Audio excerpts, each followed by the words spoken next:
Murder, murder, murder, a side of prostitution, and what is night soil, coming your way on part 2 of DC History with DC Real Estate Mama, Melissa Terzis.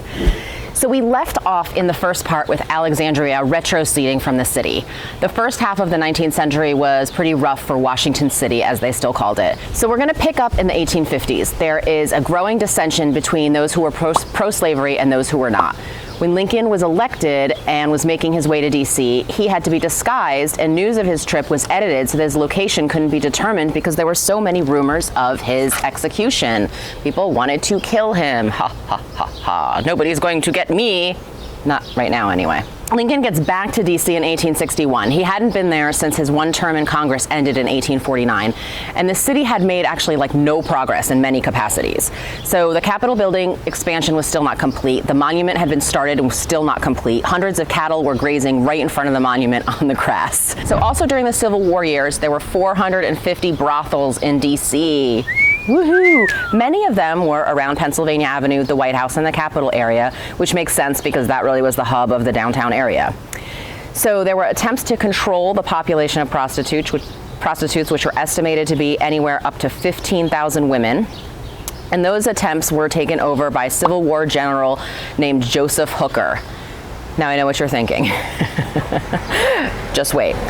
Joseph Hooker moves them south of Pennsylvania, which, bordered by 15th and Constitution, becomes known as Murder Bay because all of the slums and the unsavory characters seem to congregate here.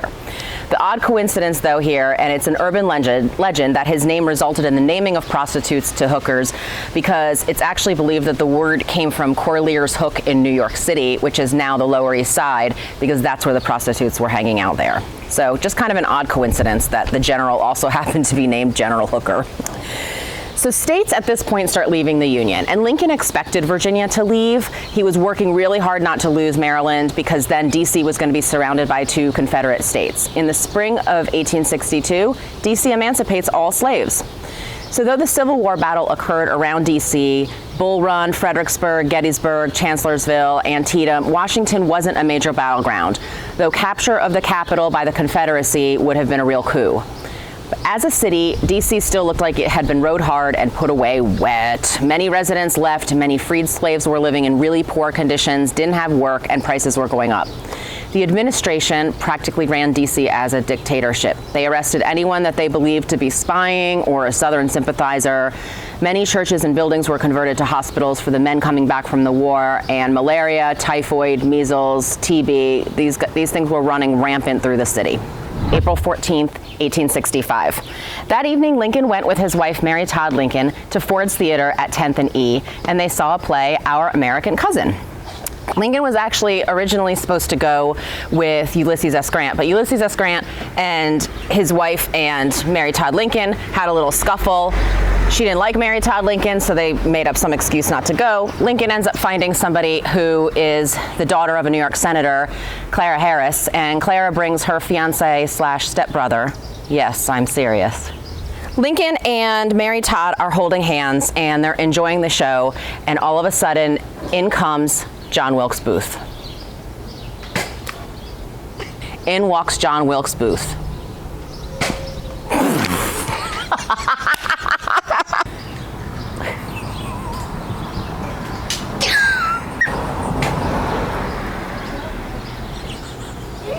In comes John Wilkes Booth. Now that they've taken Abe off to the Peterson house across from Ford's Theater, Lincoln ends up dying the next morning from his wounds. There's a point in time where Mary Todd Lincoln actually has to be removed from the room, and it's because that they thought that her grieving was just too obnoxious, which, this poor woman, she wasn't allowed to sit by her husband's bedside while he was dying, and they only let her in for the last 20 minutes. Post-Civil War, the population grew tremendously, and the infrastructure couldn't keep up. There were still lots of dirt roads, a lack of sanitation, and some people in Congress wanted to just move. They said, hey, we destroyed it, let's get the hell out of here. The president by this time was Ulysses S. Grant, and Grant said, NFW, we are staying. So Grant went to work making progress on the city that the presidents before him had either been unwilling or unable to achieve. So DC in 1867 has 106,000 people.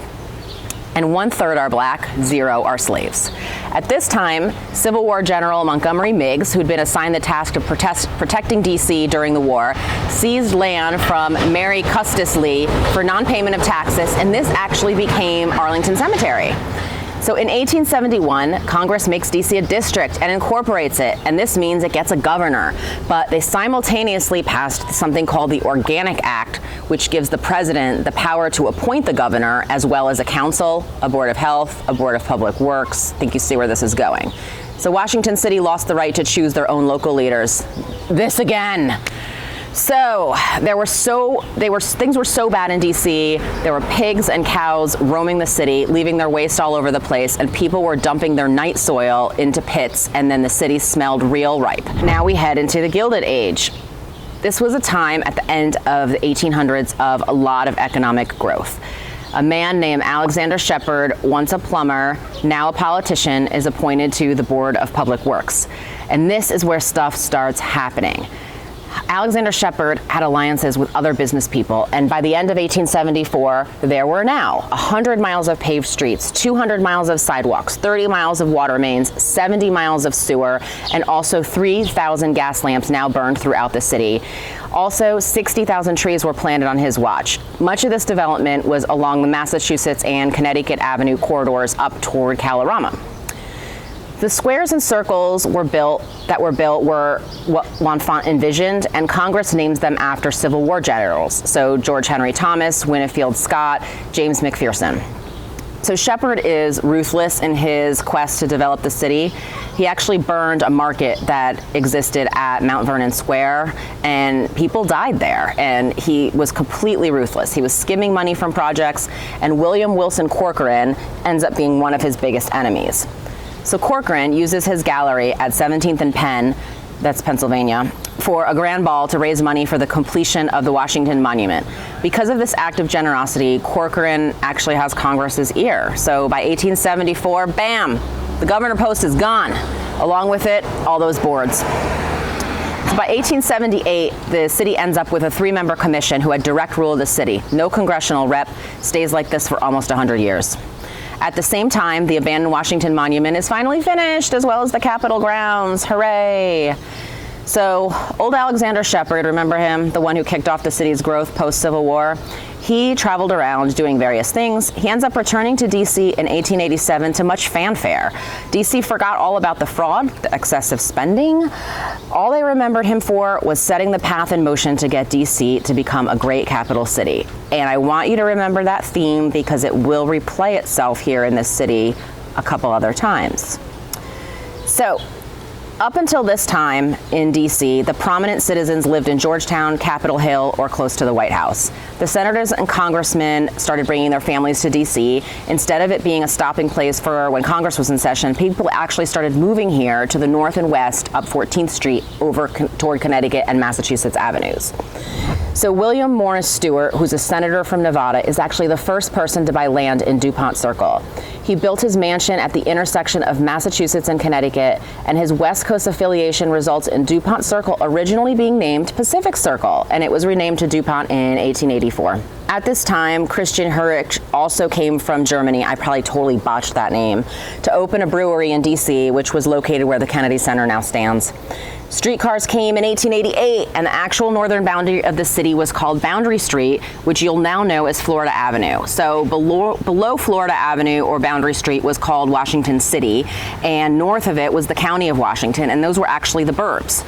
So if you notice how when you're at Florida Avenue and you head north on so many of these streets, there's a steep hill that exists north of Florida into the neighborhoods like Adams Morgan, Columbia Heights. It was difficult to travel to these areas without cars back then, so people often had to have their little house downtown in the city and then their house out in the suburbs, which was what they considered that. Two speculators end up starting to buy up land, and they name it after their father, LeDroit Park, and they attempt to make it a gated community with the intention of it being a white area only, but in 1891 the fence magically disappeared and a judge ruled that it needed to stay that way. The early 1900s, it sees continued growth in the city, but unfortunate increase in slums and alley dwellers. James McMillan, a senator from Michigan, heads up the District of Columbia Committee, and along with his aide Charles Moore, they managed to make incredible progress for DC. McMillan then helps the inception of the Senate Park Committee. He appoints 3 commissioners to the city to get the city design back on track. They actually go to Paris to get a sense of what L'Enfant's inspiration was, and then they make their plan. So the Place de la Concorde, the Louvre, and the Arc de Triomphe became the organizing principle for the city. So that was basically because of the way they were lined up. So the Louvre was going to represent the Capitol, the Arc de Triomphe would be the memorial to Abraham Lincoln, and the Place de la Concorde was the monument. So they also meet with the president of the Pennsylvania Railroad, and Union Station is conceived at this point. They had been worried about the effect that a train would have on the city landscape, and so the railroad president ends up telling them he can run the lines underground, which is fantastic. So they then decide that it's going to go on an area of land just north of the Capitol, these lowlands that they call Swamp Poodle.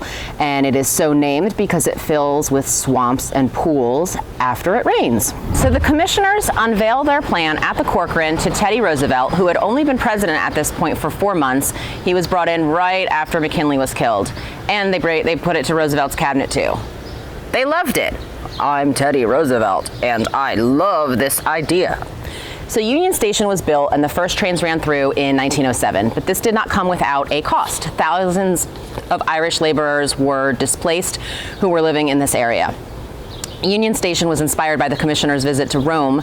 In the first decade of the 1900s, a bunch of buildings that we all know and love today were built. The Carnegie Library, the Senate and House buildings, the Museum of Natural History, and part of the Department of Agriculture and the National Cathedral. So government at this point is the primary business in DC, but tourism and accommodating all the visitors who come to DC for government reasons and otherwise becomes a pretty hot secondary market here. In 1909, they move L'Enfant's body from where he's buried in Maryland to Arlington National Cemetery. President Taft makes a short speech where he says, in the shadow of the city that is finally complete per the L'Enfant plan, that he waited over 100 years for recognition. In 1912, First Lady Helen Taft and the wife of the Japanese ambassador plant 3,000 cherry trees at the tidal basin.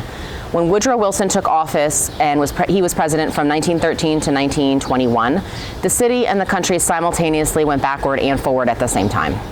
He enacted the income tax, he reformed the banking system, he gave women the right to vote, well, like begrudgingly.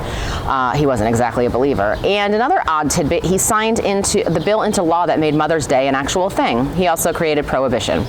And he instituted segregation policies in 1913 that had not existed for 50 years since the Civil War. Outrageous. This doesn't get unraveled again until some 40 years later with Presidents Truman and President Eisenhower. So Wilson appointed a man named Lewis Brownlow to be city commissioner, and he took on public welfare in the city. Police, fire, health and welfare. He found that the city's hospital was archaic, the police department was a mess. He started reforming each agency one by one, and he appointed a new police chief who then got the roads and the traffic laws into order. His term as commissioner is dominated by a few major issues. Our entrance into World War I, the influenza epidemic of 1918, prohibition, women's suffrage, and race relations. Like he didn't have a lot dealt to him, my God.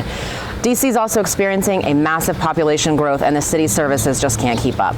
So in 1920, women get the right to vote, but when 480 Black American soldiers come home from World War I, they were met with a more segregated city than the one they had left behind. And then the news starts publishing the reports. Black men are attacking white women all over the place, and all hell breaks loose and the race riots start, black against white. Lots of this, totally not true. Most of it fabricated by the media. The media lied about something? That's so shocking. They never do that. So when Wilson left office, the city seemed happy. He didn't even deliver a goodbye message, as every president before him had. He ends up buying a house on S Street in Kalorama, which many actually thought was weird because he seemed so indifferent and not interested in the city at that point. He was even buried at National Cathedral 3 years later, which seemed even crazier. And he's the only president to be buried there. So in comes Warren G. Harding. People were generally happy to see him arrive on the scene, but then they were happy to see him go 2 years later when he died into his first term. The Lincoln Monument was finally complete and dedicated, though not without more drama. Where do we put it? Should it be bronze or marble? Should he be sitting or standing? These men cannot make a decision to save their freaking lives. If they could just put the women in charge of it, they would get it done in like a week. So in 1923, Calvin Coolidge takes office, and he brings a calm and competent wave to the White House. He appoints commissioners to D.C., and he also increases funding for D.C. schools. So we're going to leave it right here. We're going to pick back up the Roaring 20s, Great Depression, and go into World War II and the middle of the 1900s on our next part. If you are interested in any more fun DC stuff or any history, or you just want to like drive around and look at old buildings with me, because I love doing that kind of stuff and then pulling up pictures of what they used to look like and what they look like now, let me know. Or if you have any real estate needs, let me know. I'm DC Real Estate Mama. If you want to follow more with me, I'm going to do another couple parts on DC history. You can subscribe down below, and my contact info is coming next.